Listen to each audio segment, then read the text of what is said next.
friends, welcome back here to my home at Seed and Sparrow Homestead. We're in my little kitchen today. We're gonna be cooking up a storm. We're going to test out some recipes for the holidays. Can you believe they're upon us already? They seem to sneak up quicker and quicker each year. And from today's date, we have less than 2 weeks until Thanksgiving, and I'm like, oh, maybe I should think about what I'm preparing for Thanksgiving because we hosted. In this tiny little space, we squeeze all the people in here. This year we don't have quite as many, about a dozen, but I love it. Of course, spending time with family, but I love making a space beautiful, and I love filling people's bellies with good food, so I'm really excited about it. So in my family, we are kind of sticklers for just like that good old-fashioned Thanksgiving meal. You know, the things that, you know, bring back the memories or the nostalgia, the foods that make a holiday a holiday. So we don't switch them up too often, to be completely honest. Now, some of us are a bit more adventurous than others. Some people will not stray from the staples.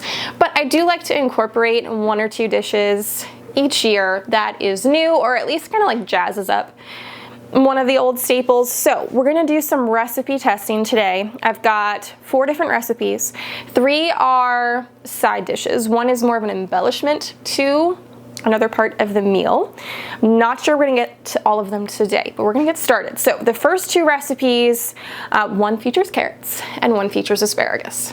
We're gonna get the asparagus dish going. Now, don't be turned off by the asparagus. First of all, it took me many years to like asparagus. I had to find different ways to prepare it in a way that actually tasted good to me, so don't give up on asparagus if it's not your thing. But maybe you like green beans. I can't really think of anything else that you could sub in there, but green beans work too. So if you're not an asparagus fan, but you do like green beans, you can totally swap that out.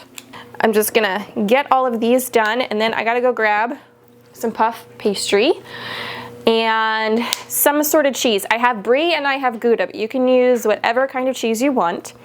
And I'm going to get some prosciutto. I was thinking, if you don't like prosciutto, or you know, it is a little bit pricier, we get it from Costco and it's fairly reasonable, so I have that. I was thinking maybe bacon, but I think you might have to like par cook the bacon a bit just so that the puff pastry doesn't get really soggy with grease. But you could test that out, and you know, if you don't want to use the prosciutto or you don't like it, maybe bacon will work. Or really you could use like turkey or ham as well. I'm sure there's lots of ways you could make this dish. You're gonna be amazed at how simple and quick this dish is to put together. It requires a minimal effort, but it looks like you put a lot of effort into it. It looks really gourmet, in my opinion. So, some olive oil here in a really fancy Tupperware container. Put the asparagus in there, roll this around. Some salt too on the asparagus. Now, I have some melted butter here in this dish with some honey in it. I did 4 tablespoons of butter and maybe 2 teaspoons of honey for some melted honey butter. I am gonna grab some puff pastry. So this dish is just, it's like a cute little wrapped up asparagus and prosciutto and cheese package. You'll see. Puff pastry, I have never used this brand before. It is Jusrol, Jusrol. I usually grab the Pepperidge Farm brand, but they were sold out of it at Walmart. So we're trying this out. We will see how it does. So puff pastry sheet here. Need to grab a knife. Pizza cutter, we'll use that.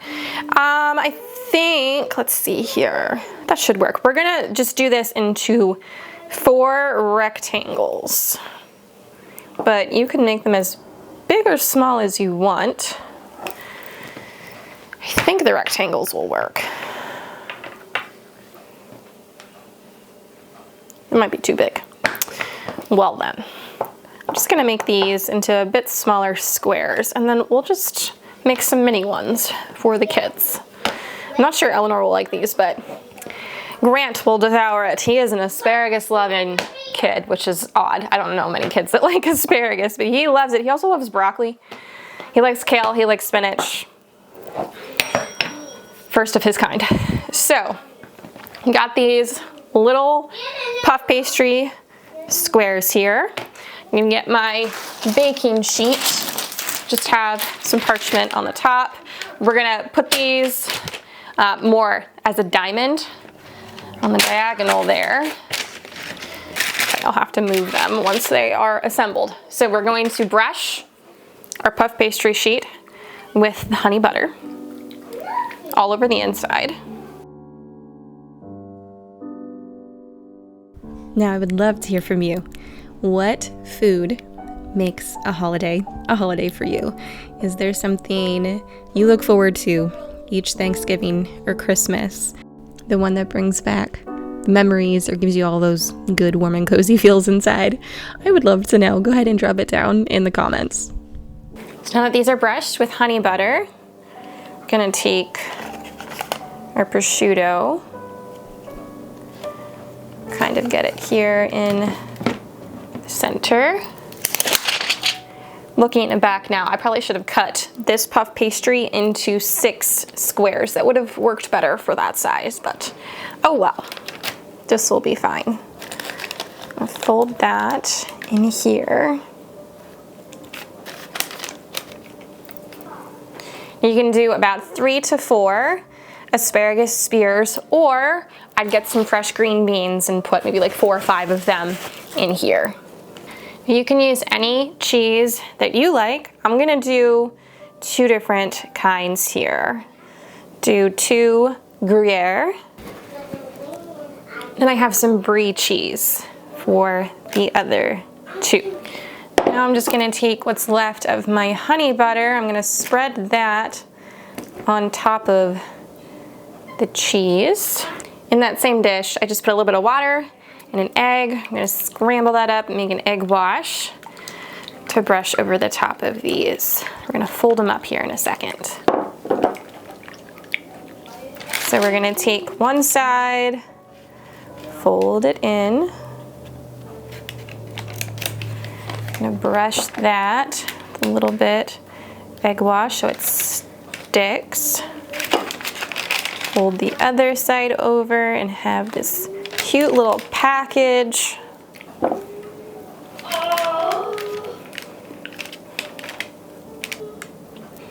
There's our little asparagus packages. I'm gonna get these into a 400-degree oven for about 15 minutes.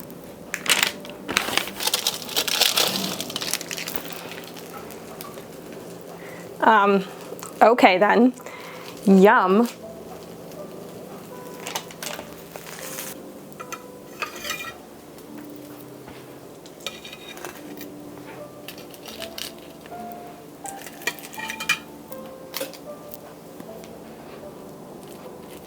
Do you hear the crispy crunch? I think to finish it all off, we're just gonna do a light drizzle of honey.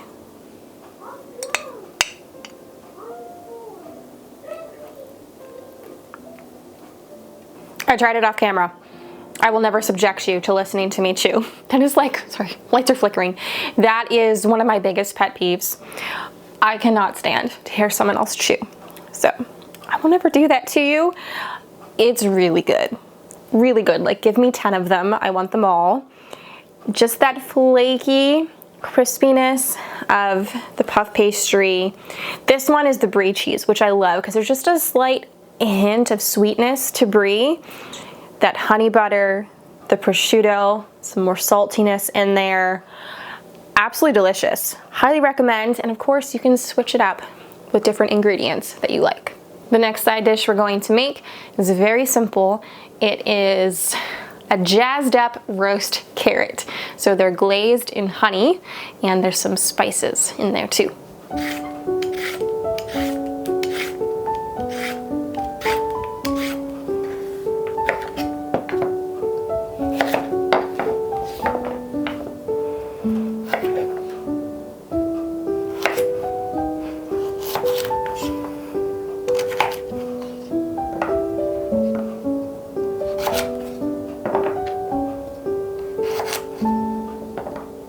I had about a pound of carrots, so you can multiply this recipe however many times you would need to. So we're gonna do about 2 tablespoons of olive oil here in this dish. About 3 to 4 tablespoons of honey. 2 cloves of minced garlic. And do 3/4 teaspoon of paprika. I'm not using smoked, but if you like the flavor of smoked, you can. Gonna do about a quarter to a half teaspoon of cumin. 1/2 to 3/4 teaspoon of cinnamon. This is kind of to taste, and this is why I like doing recipes ahead of time and testing them out, just to make sure I can get the amounts right. About a teaspoon of salt and a little dash of pepper. Mix that all together.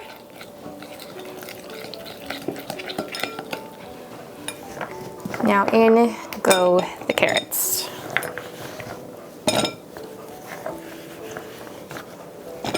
Do try and make sure that you are cutting your carrots to the same size so everything roasts evenly.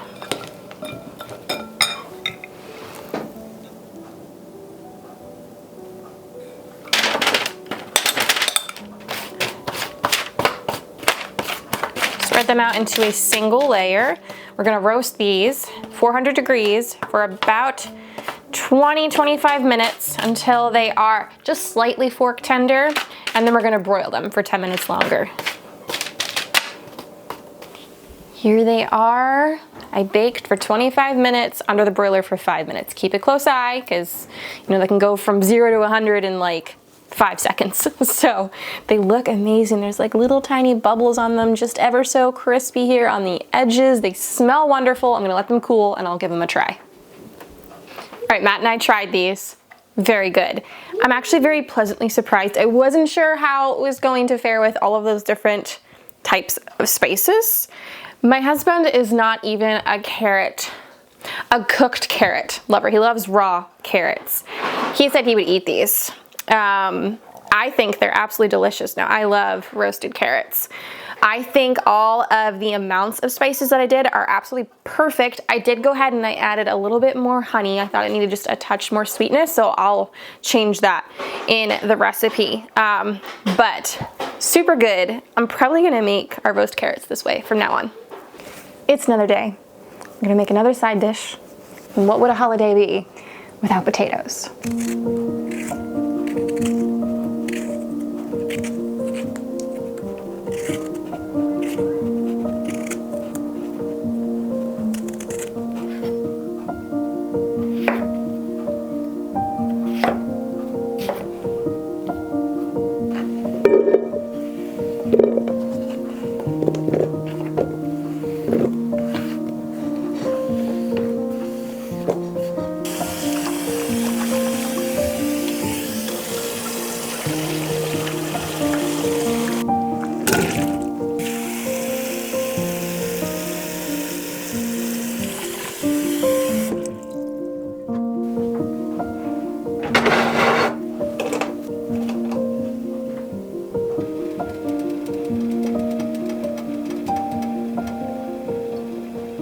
Potatoes are boiling away. So we're going to be making what I'm referring to as mashed potatoes au gratin. We're gonna merge together mashed potatoes and au gratin potatoes. I had Matt in mind for this dish. He's a potato lover, and then if you throw in cheese, he will love you forever. So I thought it sounded really good as well. So we're gonna merge the two of those. So we've got that side dish, and then the other thing I had mentioned that is kind of a side but is more so an embellishment to another dish is we're gonna make a cranberry sauce. But I have decided I'm gonna try putting a little twist on it, and we're going to combine cranberries with raspberries. I am swimming in raspberries in my freezer from the garden this year, so we're gonna try that. I love anything cran raspberry, and I was thinking that sauce over turkey, super yum. So we're gonna do that, and then we're just going to make up a chicken right now while I'm waiting on that, because that's gonna be our dinner tonight, and we're gonna try out that cran raspberry sauce on the chicken.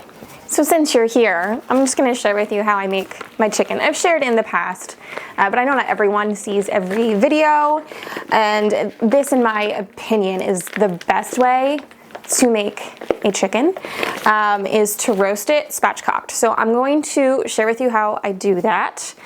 So warning, raw chicken incoming. Got my chicken, backside up. So what spatchcocking is, we're gonna cut out the backbone here.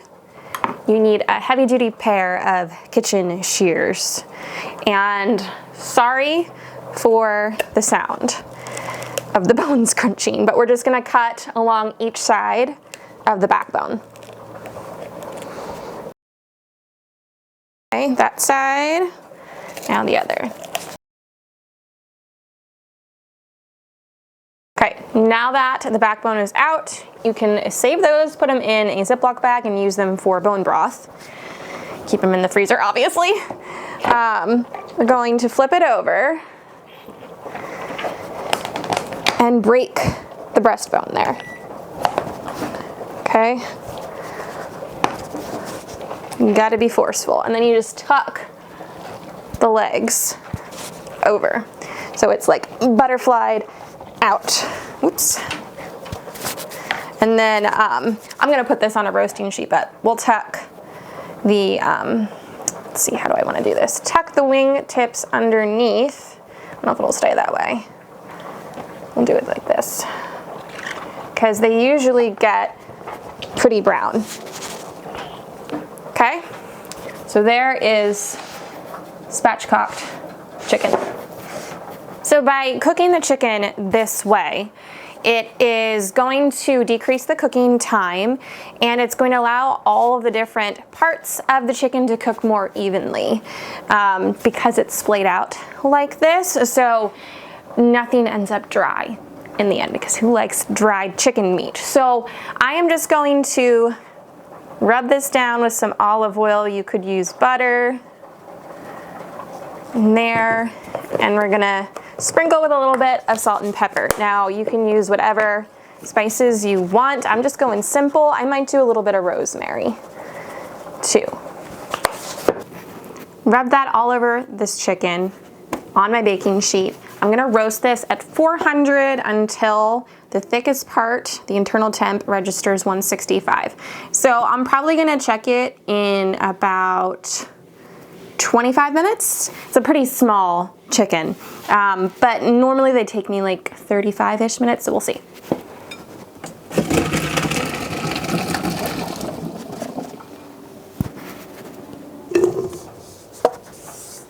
On to making the mashed potatoes. So I've got my hot potatoes in here. I'm gonna put in 6 tablespoons of butter, a teaspoon of salt, 2/3 cup heavy cream, 1.5 cups freshly grated white sharp cheddar, a little dash of black pepper. I'm gonna mix it all up.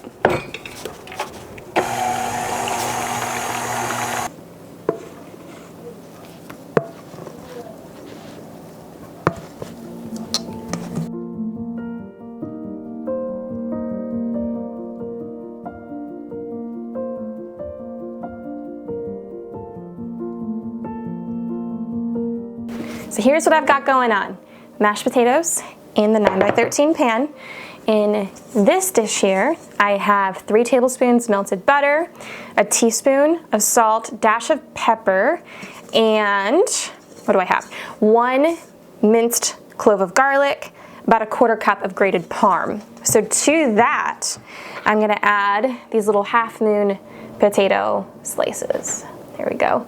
So I just took some potatoes, chopped them in half, and then thinly sliced these guys, about 1/8 inch thick, and again, like these half moon slices. So all of these guys are gonna go into this bowl here. I did 3 medium potatoes. I think that should be enough. Now we're gonna take these and arrange them on top of the mashed potatoes.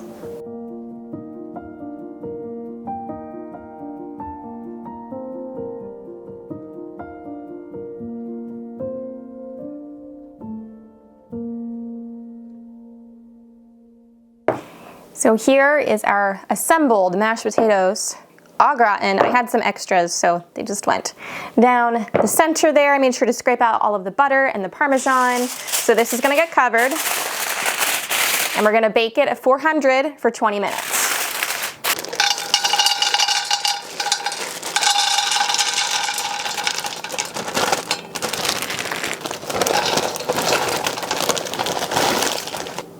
Now for this raspberry sauce, I did a 12-ounce bag of frozen cranberries, a cup and a half of frozen raspberries, about a full cup of raw organic cane sugar, 2 tablespoons of bourbon vanilla, a good splash of orange juice, and a half cup of water. And as always, you can find all of today's recipes down in the description. So now I'm just going to cook this down until it's the consistency that I want. It's been 20 minutes. Now we remove the foil. Sprinkle on another 1/4 cup of grated parm. Then it goes back in the oven for another 30 minutes.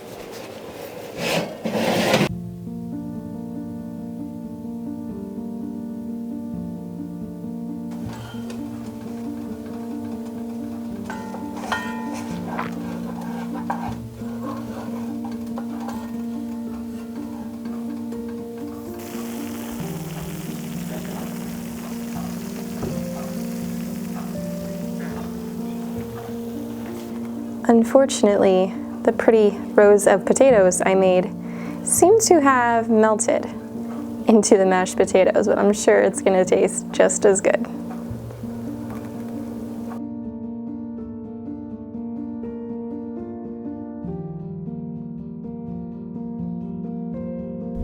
I wanted to show you just how juicy and moist this chicken is when you prepare it this way. Without fail, every time it comes out perfect.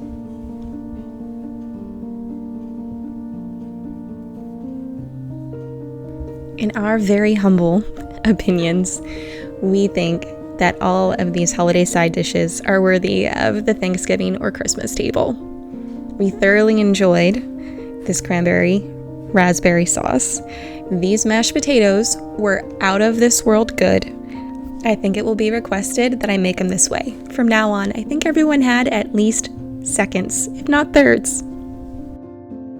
Thank you for spending some time with me today in the kitchen. I hope you enjoyed, and I hope you got a little inspiration along the way. To those celebrating next week, happy Thanksgiving. To everyone, many blessings on your week and holiday season ahead. Until next time, friend, take care.